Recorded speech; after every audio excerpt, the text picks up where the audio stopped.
क्या एकनाथ शिंदे के बेटे श्रीकांत शिंदे की गिरफ्तारी होकर रहेगी? क्योंकि जो संजय राउत ने आरोप लगाए हैं, जो 800 करोड़ का घोटाला सामने आया है, जो एम्बुलेंस घोटाले की बात चल रही है और जिसके तार झारखंड से जुड़े हुए हैं, उसमें एक अमित सालुंग के नाम के व्यक्ति की गिरफ्तारी भी हुई है। हालांकि एकनाथ शिंदे ने इस पर पलटवार किया है।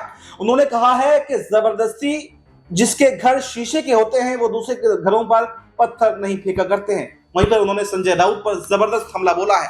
ऐसे में तमाम चर्चाएं ये हैं कि क्या एकनाथ शिंदे के बेटे की गिरफ्तारी होगी, क्या एकनाथ शिंदे की मुश्किलें बढ़ेंगी, क्या एकनाथ शिंदे जो बार बार देवेंद्र फडणवीस को आंख दिखा रहे थे, क्या वो आंख दिखाना जारी रहेगा, क्या या फिर अब वो सरेंडर कर देंगे और यहाँ पर माफी एकनाथ शिंदे जो है देवेंद्र फडणवीस से मांग लेंगे। क्योंकि तमाम चर्चाएं चल रही हैं, काफी समय से चर्चाएं चल रही हैं कि उद्धव ठाकरे की एंट्री महायुति में हो सकती है, एकनाथ शिंदे की छुट्टी हो सकती है। तमाम तरीके से देखा गया, देवेंद्र फडणवीस ने नाराजगी जताई, एकनाथ शिंदे ने देवेंद्र फडणवीस से नाराजगी जताई और लगातार देखा जा रहा है कि चुनाव के बाद से एकनाथ शिंदे की मुश्किलें बढ़ती जा रही हैं। तो अब सबसे बड़ा सवाल यह है कि अगर बेटे की गिरफ्तारी हो जाती है फिर तो सारा करियर खत्म, फिर तो सारा वोट बैंक खत्म। क्योंकि अगर उद्धव ठाकरे भी आ जाते हैं, उद्धव ठाकरे का वोट बैंक कम क्यों हुआ? क्योंकि उन्होंने हिंदुत्व का मुद्दा छोड़ा था। और अगर वो बीजेपी के साथ में आ जाएंगे, अपने मुद्दे को पकड़ लेंगे, तो फिर एकनाथ शिंदे का कोई पूछने वाला नहीं होगा।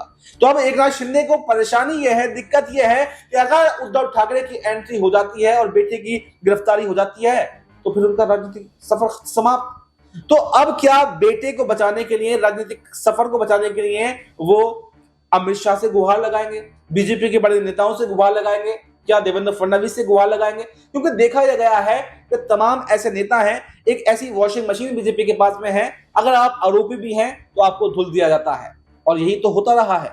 लेकिन ये पहली बार ऐसा हो रहा है कि एनडीए में रहते हुए बीजेपी के नेता जो हैं उनको अपने ही नेताओं को फंसाने की कोशिश कर रहे हैं और इसकी वजह शायद शिंदे का बदलता हुआ रुख था, शिंदे के जो आंख से आंख मिलाना वो था। लेकिन अब सवाल यह बनता है कि क्या एकनाथ शिंदे अब महायुति में बने रहेंगे या फिर छोड़कर जाएंगे? इस पर विस्तार से चर्चा करते हैं। मेरे साथ मेरे सहयोगी राहुल जी मौजूद हैं। राहुल जी, इस प्रोग्राम में आपका पहले तो बहुत बहुत स्वागत है। मेरा पहला ही सवाल आपसे रहेगा, जो आरोप एकनाथ शिंदे के बेटे पर लग रहे हैं बेहद चिंताजनक आरोप है और कोई छोटा मोटा घोटाला नहीं है, बल्कि 800 करोड़ रुपए का एम्बुलेंस घोटाला है। और संजय राउत ने जिस तरह से हमला बोला है, जिस तरह से सबूत दिखाए हैं और एक अमित सालुंग के नाम के व्यक्ति की जो गिरफ्तारी हुई है, ये इशारा कर रही है कि वाकई इसमें जो हाथ है वो श्रीकांत शिंदे का लगता है। और हम एक तरफ ये देख रहे हैं कि उद्धव ठाकरे की एंट्री महायुति में होने जा रही है। तो ये क्या पूरा संयोग है या पूरा प्रयोग जानबूझकर ये किया गया है कि एकनाथ शिंदे को फंसा दिया जाए, उनका पत्ता साफ कर दिया जाए और अब हमें उनकी जरूरत नहीं है? देखिए अब्बास भाई, अगर श्रीकांत शिंदे की बात करें तो एम्बुलेंस का ये पूरा घोटाला है और 800 करोड़ रुपए का घोटाला है।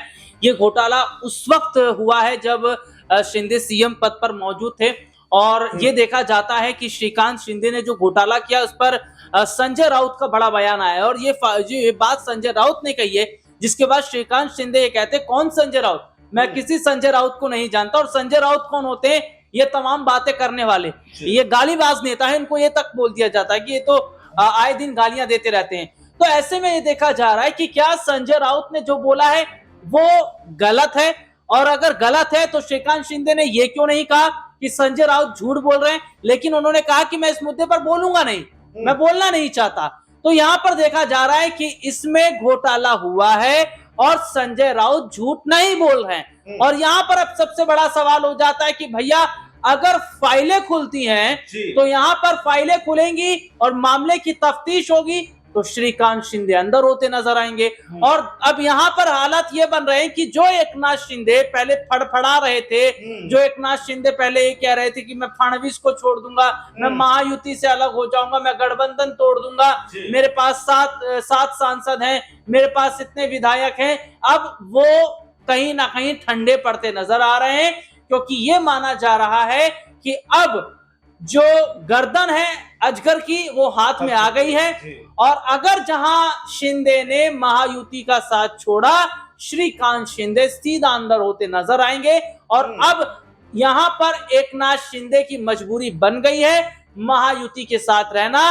अगर ज्यादा फड़फड़ाए अगर शिंदे, तो दूसरी तरफ श्रीकांत शिंदे गिरफ्तार भी होंगे, सलाखों के पीछे जाएंगे। तो वैसे में देखा जा रहा है कि जिस तरीके से अब संजय राउत ने इस घोटाले पर बात कही है, अब देवेंद्र फडणवीस से आने वाले वक्त में मुलाकात जो है वो एकनाथ शिंदे इस पूरे मसले पर कर सकते हैं और ये देखा जा रहा है कि उनके बेटे की जो फाइलें खुल रही हैं या जो मामला उठ रहा है उसको दबाने की कोशिश की जाएगी। अच्छा, मेरा सवाल यह है कि अब अपनों के साथ में परायों जैसा इस रुख जो है वो क्यों बीजेपी अपना रही है? आपने देखा है कि तमाम जो विपक्षी नेता हों, चाहे खुद अजीत पवार की बात कर ले जो सरकार में, फडणवीस सरकार में शामिल हैं, उनके ऊपर भी गंभीर भ्रष्टाचार के आरोप लगे थे, लेकिन जब वो बीजेपी में आए तमाम आरोप उनके धुल दिए गए, तमाम फाइलें बंद कर दी गई और उनको लेकर आज तक कोई मामला उठा भी नहीं है। इसके अलावा आप देखेंगे हेमंत बिस्वा शर्मा जब वो विपक्ष के नेता थे उन पर तमाम गंभीर भ्रष्टाचार के आरोप थे, लेकिन बीजेपी में आए तमाम फाइलें उनकी क्लोज हो गई, सारे मामले धुल गए। लेकिन ये पहली बार ऐसा देखा जा रहा है कि जो खुद एनडीए का हिस्सा रहते हुए किसी नेता पर इस तरह के गंभीर मामले का खुलासा हो रहा है और बीजेपी उस पर चुप्पी साधे हुए है, बीजेपी उस पर गिरफ्तारी की बात कर रही है। तो क्या ये जानबूझकर शिंदे को चेकमेट करने की कोशिश की गई है कि फड़फड़ाओगे तो भैया आपका किधर के नहीं रहोगे, ना इधर के रहोगे, ना उधर के रहोगे, ना घर के रहोगे, ना घाट के रहोगे? और इसको अगर उद्धव ठाकरे के साथ में मिला करके देखें कि उद्धव ठाकरे की एंट्री की बात चलती है, फडणवीस ऑफर देते हैं और ऐसे समय पर यह पूरा मामला निकल करके आता है, तो इसमें क्या कनेक्शन उद्धव ठाकरे के साथ में बैठता है? देखिए, एक तो सबसे बड़ी बात है कि भारतीय जनता पार्टी वो वॉशिंग मशीन है, जो यहाँ पे आ जाएगा वो धुल जाएगा। अजीत पवार इससे अछूते नहीं है। हम सभी को पता है कि अजीत पवार पर भी घोटाले के आरोप लगे थे, मामला उनका कोर्ट में चल रहा था, लेकिन जैसे अजीत पवार ने महायुति के साथ हाथ बढ़ाया, बीजेपी के साथ वो आते नजर आए, कुछ टाइम के बाद हम देखते हैं कि क्लीन चिट उन्हें ऊपर से मिल जाती है। और यही हम देख रहे हैं कि कई ऐसे लोगों के साथ हुआ है, कई ऐसे बड़े चेहरों के साथ हुआ है।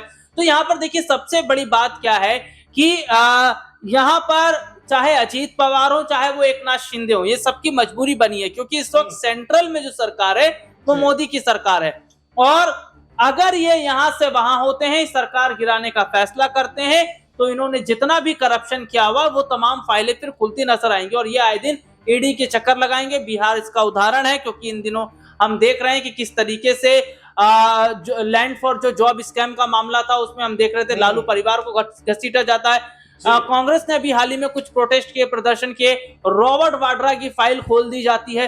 तो ऐसे में ये देखा जा रहा है कि एकनाथ शिंदे को अब ये बात समझनी पड़ेगी कि फड़फड़ाएंगे। अच्छा, एक सवाल और रहेगा मेरा कि जो एकनाथ शिंदे उद्धव ठाकरे की पार्टी तोड़कर लाए थे, आज उनका इतना बुरा हाल हो चुका है। सबसे बड़ा सवाल मेरा यह रहेगा कि जैसे उद्धव ठाकरे के महायुति में आने की अटकलें चल रही हैं, तो क्या उद्धव ठाकरे और एकनाथ शिंदे दोनों बीजेपी की सहयोगी बनके महायुति में रह सकते हैं या फिर एक मियान में दो तलवारें नहीं रह सकती वाला खेल होगा और अगर उद्धव की एंट्री होती है तो शिंदे आउट होंगे? देखिए, हमारे पास वक्त की कमी हो, अगर मैं यहाँ पर बात करूं, अब देखिए, जो आप बोल रहे हैं कि एक मयान में दो तलवार या फिर शिंदे नहीं रहेंगे, तो देखिए यहाँ पर अब शिंदे की बन गई है मजबूरी। एक म्यान में दो तलवार तो रहेगी और जहां शिंदे ने कुछ भी कोशिश की सरकार गिराने की या कुछ भी इधर उधर करने की, तो श्रीकांत की फाइल जो है यहाँ पर खुल जाएगी। और सबसे बड़ी बात है कि भारतीय जनता पार्टी की आला कमान के पास में सबकी इस वक्त फाइलें रखी हुई हैं, पड़ी हुई हैं, किसकी क्या कुंडली है वो सब जानते हैं। और इधर अगर सरकार गिराने का देखिए, आप देख लीजिए कई जगह इस तरीके के हालात हैं, चाहे वो हरियाणा के अंदर आप देख लीजिए अनिल विज हैं, राव इंदरजीत हैं, राजस्थान में किरोड़ी लाल मीणा, वसुंधरा राजे हैं, इसके अलावा मध्य प्रदेश में कैलाश विजयवर्गीय का भी मामला चल रहा है। तो ऐसे में देखा जा रहा है कि देखिए, ये भारतीय जनता पार्टी है और जहां इधर उधर कोई करने की कोशिश करेगा तो उसका हाल बहुत बुरा होगा। लेकिन अब यहाँ पर कॉम्प्रोमाइज एकनाथ शिंदे को करना पड़ेगा, क्योंकि श्रीकांत को अगर बचाना है तो उन्हें महायुति के साथ रहना पड़ेगा। देखिए, अगर इधर उधर करने की कोशिश की तो फिर फाइलें श्रीकांत शिंदे की खुलेंगी और एकनाथ शिंदे की भी खुलेंगी, यानी कि मुश्किलें बढ़ रहेंगी। इसलिए अब चेकमेट शिंदे को कर दिया गया है। जो बगावत वो दिखा रहे थे, जो तेवर वो दिखा रहे थे, अब उनके तेवर भी ढीले पड़ते हुए दिखाई दे रहे हैं। तो ये देखना अभी दिलचस्प रहेगा कि क्या श्रीकांत शिंदे की गिरफ्तारी होगी, क्या 800 करोड़ के घोटाले का भंडाफोड़ होगा या फिर बीजेपी अपने सहयोगियों को वॉशिंग मशीन से पूरा धोकर बचा लेगी। इस पूरे मुद्दे पर आपकी क्या राय है? आपकी जो भी राय है वो कमेंट बॉक्स में जरूर दें और फिलहाल हमें दीजिए इजाजत। नमस्कार।